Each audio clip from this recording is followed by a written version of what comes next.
Okay, so our last video that we're going to do is on smoking the hides. And the reason that we smoke the hide, it kind of seals the deal as far as the tanning goes. It preserves the softness if your hide should ever get wet. You can actually wash the hides out. It won't hurt them a bit. In fact, I do that usually before I make some projects out of my hides. I'll go ahead and wash them, and kind of reduces the smoke smell a little bit and evens out the color in them a little bit. So the smoking is an important step. It's one that I usually always do. I do have a few people that like the white hides and work on them. As long as you never get them wet, that's okay. But if you take a hide like this that hasn't been smoked, if it got wet, when it dries, it'll turn back to rawhide pretty much and be pretty stiff. But the smoked hides won't do that. So something in the smoke attaches to the fibers and kind of seals the deal. So if you're just doing one hide at a time, you need to sew it into a sack like this and put a skirt on the bottom. And you want to use cotton material. This is just an old denim, old pair of pants that were worn out, and I made the skirt out of that. So you can sew this up several different ways. I have a friend that uses a sewing machine and sews it into a sack like this. You can use a stapler, which is kind of what I did on this one. Just staple the edge all together. I put a little filler in the top here, a little piece of cloth to kind of keep that top separated a little bit. So you sew this into a sack, close up all the holes. There's a little hole right here. I can stick a little stick or something in that. If you have any holes, you need to plug those up so that the smoke will actually stay inside the hide. How long to smoke? Well, that kind of depends on the color you want. You could actually smoke this for 15 minutes on the one side, turn it inside out, smoke it another 15 minutes, and it's actually got enough smoke in the hide to do what the smoke needs to do. If you want the color to be darker, then you just smoke it a little longer. What kind of wood do you use? Okay, so this is our wood is punk wood. It's rotten wood that's you can actually break it up with your hands like that. It's still solid, but you can break it with your hands. So it's just punk wood. Real punky soft wood. So, and because the idea here is you want smoke, you don't want too much heat. Color wise depends a little bit on the kind of wood. More so, I've come to think though that the temperature and duration of your smoking time has more to do with the color than the actual wood that you use. This happens to be rotten spruce. Kind of started using that by accident. I actually liked cottonwood and was using cottonwood most of the time, and then changed it over to spruce because I didn't have any cottonwood available and I needed some punkwood. So there was the spruce handy, and I've got to the point where I really like the spruce kind of best now, so I've been using mostly spruce. What else? Okay, so lots of different configurations here.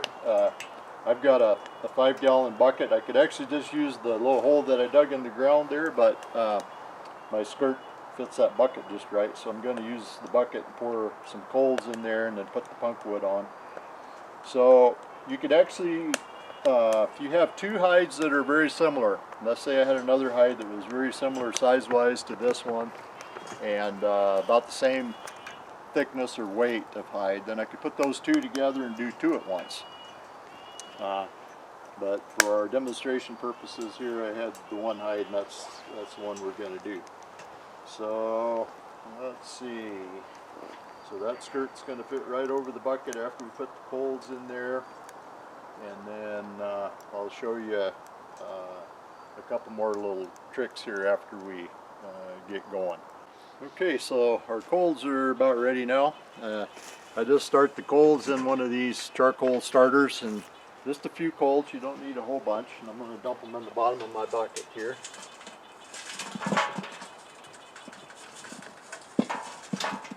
Don't need too much. Okay, and then I'm gonna dump some of my punk wood in there.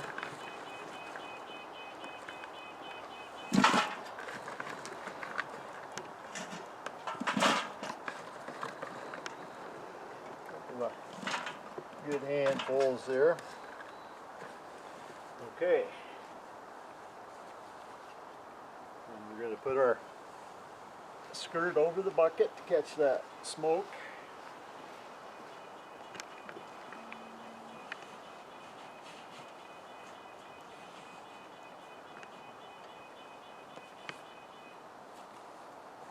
Okay, the trick I learned from my friend Melvin Beatty is to use fish hooks, and you can get your hide straightened out pretty good so that all parts of it get smoked. These fish hooks work really good. They just keep everything kind of separated in there, so, and I take the barbs off of them so they don't, you don't have to, it just barely hooks into the hide there. It doesn't take much. You just kind of pull things apart a little bit too. The idea is to get smoke in all parts of the hide. And if you have holes, there's a little hole right there where some smoke's coming out. To plug that up, you can take a little stick or whatever and just poke a little stick in there. Kind of plug that hole up.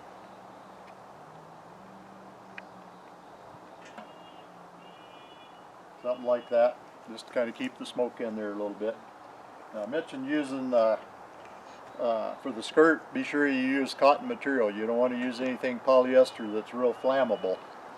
And you don't want to start this and walk away. This is the one point where you can ruin a hide real easy. You want to keep track of this and keep checking it, make sure that it's not getting too hot. So what I'll do is I'll just kind of I'll feel down here and make sure that things are not too hot. We got smoke coming, and it won't take very long, probably about 10-15 minutes here. We'll actually, in the thinner parts of the hide, we'll see the smoke starting to bleed through. At that point, the hide's actually, like I said, smoked enough. 15 minutes on each side, it's smoked enough. It'd be fairly light colored, but it'd be smoked enough to do the job the smoke needs to do. So we'll just kind of keep track of it here, keep watching, and see how things go.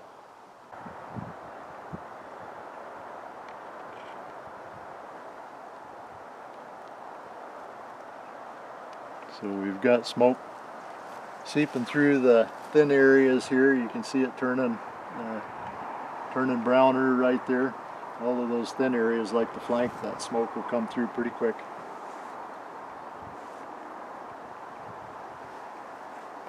That's only in about 10 minutes or so.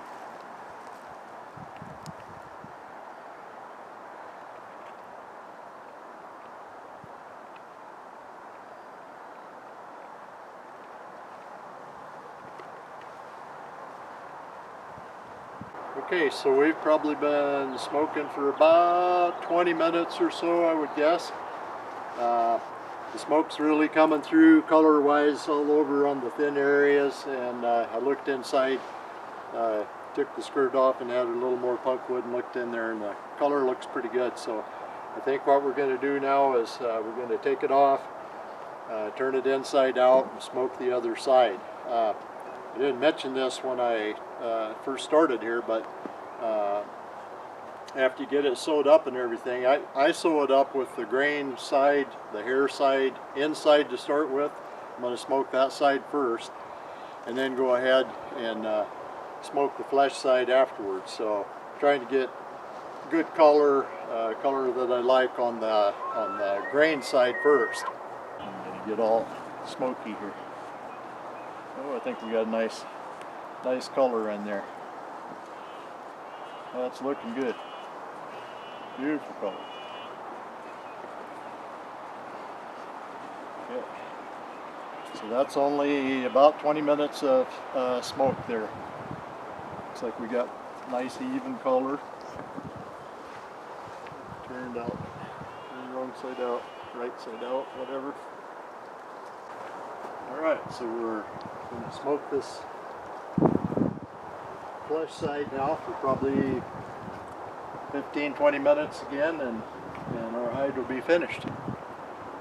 So our breeze has come up a little bit. That's not a good thing. When you're doing the smoking, it's much better if you've got a good calm day, because the wind can give you problems. You can have flare-ups in there, and that's one reason you want to stay right with this thing. Don't walk away from it, so you can get that off of there quick if you have to, if you happen to have a flare-up. This is the one spot where you can actually ruin a hide, is while you're doing the smoking here.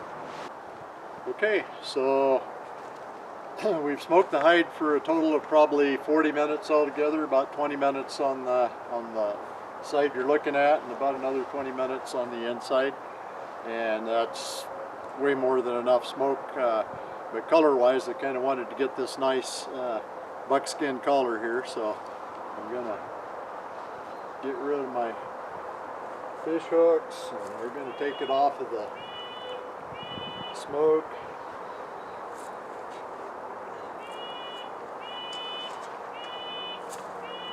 Had a couple of rocks and a stick laying against that to keep it. We had a little breeze come up, so we're a little concerned about that.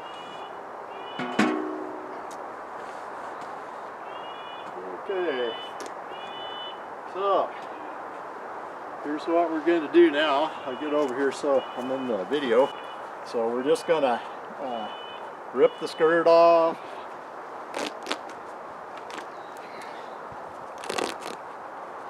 Like so. We're going to take this thing apart. So that's the inside that we just did, and there's the outside, or the show side. So we actually ended up with a really pretty smoke job on this hide. It looks very nice, and I think we can probably make some beautiful stuff out of this. And that's what we're going to do next, to show you, now that you have your buckskin all finished, we're going to show you a few of the things that are possible that you can make out of a beautiful piece of hide like that after you get it all finished. And it's nice and soft and ready for action here. Okay, so what are we going to make out of our beautiful buckskin after we get it all done up? Well, there's a variety of things you can make out of it. I've made myself a few things, and some other folks have made a few things for me. Nice pair of buckskin pants. Those are the most comfortable pants you'll ever wear. Some buckskin gloves. These are super tough, super nice gloves. Pair of moccasins. This is one pair. I've made other pairs. Different variety of bags. This is a kind of a neat hawkskin bag with buckskin around the top, and the fringe and all is buckskin. That's kind of cool. That's a replica bag of the Native American version. Some other bags here. This is another hawkskin bag. It's just a possibles bag. Some little medicine bags. My coat. Okay, this is a buckskin coat, what they call a hunter's coat or a frock coat that I made for myself. And you know, you can't do that with one hide. You'll have to save your hides up, but you can make some beautiful stuff out of your buckskin. That pair of pants took 2 hides. This coat took 4. Of course, the little things, the bags, didn't take that much. So that's some possibilities. The hide underneath here, I don't know how much of that you can see. The hide underneath is an elk hide that I tanned, and a friend of mine did all the paint work and the quill work on there, and that's called a summer robe. It's just in a cool summer evening, you can wrap around your shoulders and show off some beautiful artwork. I did the tanning and my friend did the beautiful artwork on there. So that's a few possibilities of different things that that you can actually do with your buckskin after you get it tanned. So hopefully this series has been a help to you guys that are interested in tanning. And if you have any questions, you can contact me. I'm on Facebook. Just message me. I'm happy to answer questions, try to help any way I can for anyone who's interested in this sort of thing. So appreciate you guys watching. And thank you, Justin, for doing the video work for us.